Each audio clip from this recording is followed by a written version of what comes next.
Planet Coaster 2 has been out for half a year now after what was quite a rocky launch. Expectations were understandably huge, being the sequel of a boundless creative management sandbox game loved by many, many people.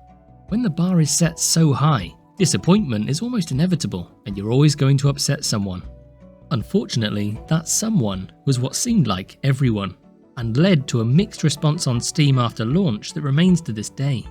It's now been 6 months since the game was released and we've received 4 major updates. So the question a lot of people are asking is Planet Coaster 2 good now? Well, join me as we take a quick delve into what's already been added, what's on the roadmap, what state the game is in now, and whether or not you should jump in and create a splash. Get it? Because it's the slogan. There's no hiding the fact I've made my fair share of negative comments since launch, whether it be the lack of scenery items or the plethora of bugs. But I can say with confidence that I, Moomin Littlesocks, like Planet Coaster 2 now.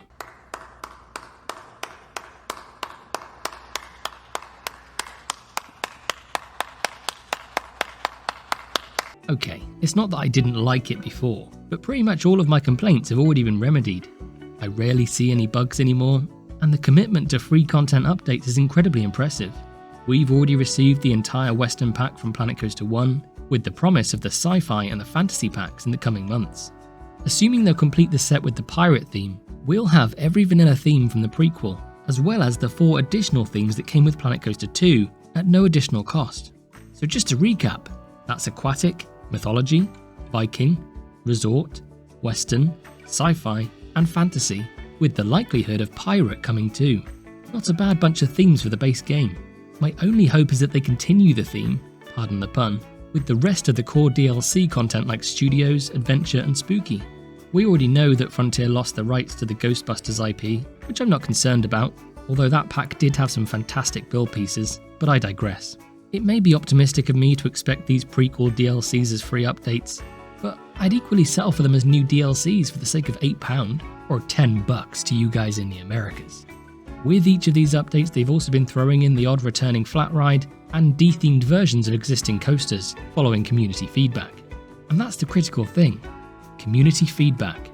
Video billboards, custom speakers, ride synchronization, interchangeable coaster cars, enhanced flume behaviours, and restaurants are all fan favourite features that they've delivered on already, among many others. A good reference for what the community want has always been Taggy 3D. His videos explore creative workarounds to missing features and ways to cleverly manipulate the game. Well, with every update, it almost seems like Frontier are using his content for their development process. Taggy created invisible paths, they're implementing it.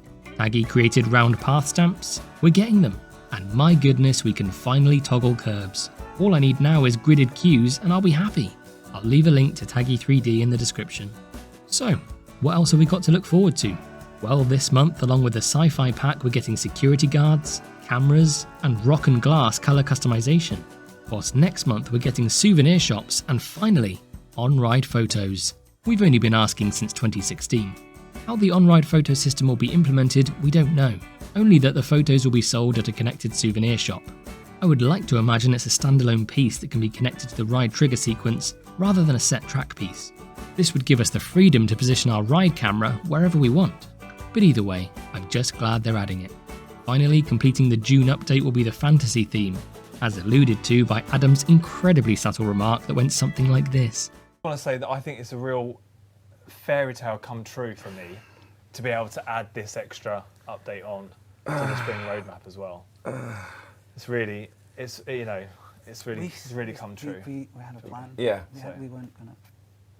Yeah. I'm just saying. It's really nice for me to be part of this fairy tale. Yeah. Layers on these things. It's so deep. many layers. It's deep. Smooth, guys. Smooth. So, that's what we've got so far, and what we know is coming very soon. Frontier committed to a year of free updates, so we've got lots more to look forward to. And if they continue with the same calibre of updates, that's a lot of juicy content.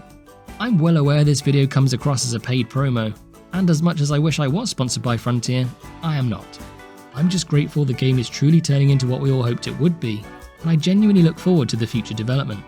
I hope this brings you up to speed with the current state of the game, and what's still to come, and helps you decide whether to jump into the game yourself. I'm currently recreating Oakwood Theme Park 1-to-1 in Planet Coaster 2, if that tickles your fancy. Regardless, if you fancy subscribing, it would make me overwhelmingly happy. And I'll catch you in the next one.